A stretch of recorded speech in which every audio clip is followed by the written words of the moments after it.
Okay, so the Sirus live setup's comprised of 2 laptops and 2 workstations that are constantly at war. Constantly at war, exactly. I like that. Basically, unlike a lot of the standard sort of EBM act formats that are in front of the audience, we like to kind of be by the side of the audience. So if you're the audience here, and then my workstation's like that, we like to sort of point our workstations at each other, so we've got line of sight, and so, you know, because we love each other and like to look in each other's eyes and all of that. But we like to have this workstation here, and then you would have the other workstation sort of pointing at that workstation. Laptops back to back. And yeah, laptops back to back, that's right. And then we're sort of facing each other, and we're, you know, with a side to the audience. We like that because the audience can see what we're doing, and we're not just pretending to play. And you know, we're not just pushing play and jumping up and down. Exactly. You know, we like them to see that we're actually doing stuff and that they've got a little bit more, you know, eye candy. Because a lot of the stuff lights up and it's pretty, you know. So you've got that aspect as well.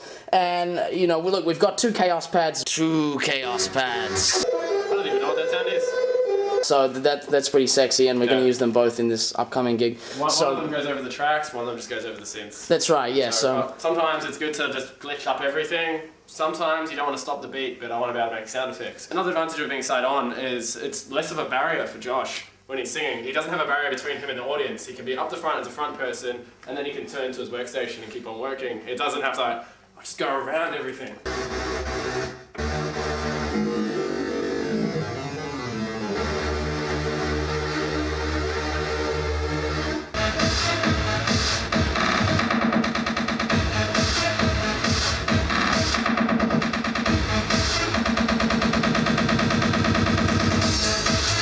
So we both have our own pad controller type dealies. So I've got a you know, Korg pad control, and he's got an Akai MPD and MPD 24, and he uses that to trigger stutter edit.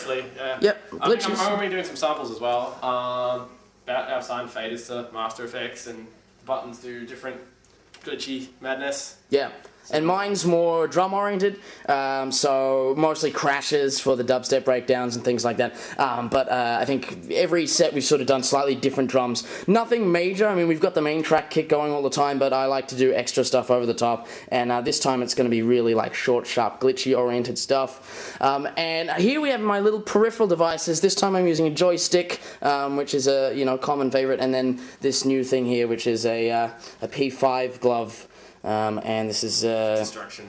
Yeah, well, it's a bit of a secret weapon. We're still sort of working the kinks out of it, but I love the little unusual things, turning things into controllers that aren't traditionally controllers. Like, that's designed for video games, ones that aren't too good, and obviously this is designed for video games as well. Funny, there seems to be a theme going.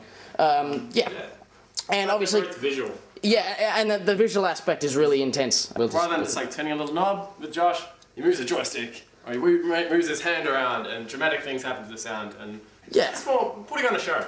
Exactly. And on Andrew's side, so MPD, and then we've got like, you know, whatever particular thing he's using as a controller keyboard at the time. At the moment, it's a Korg Karma, but you know, not using any of the sounds on it. Not actually using any of the sounds. The sound's probably going to be coming from Virus over here, and as a sound module, and Ableton, of course. Yes. The page you requested could not be found.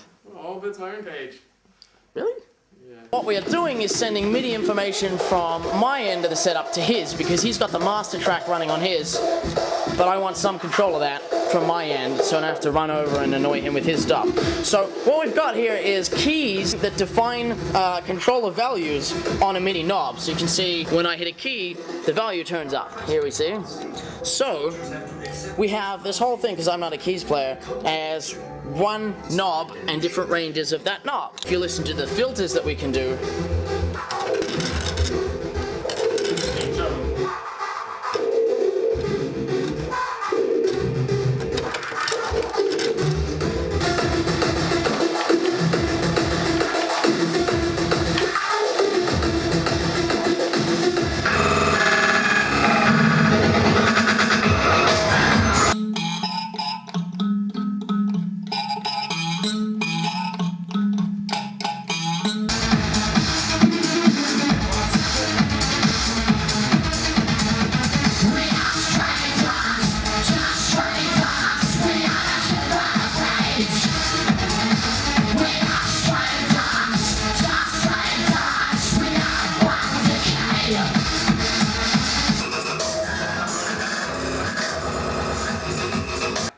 Flashing low battery.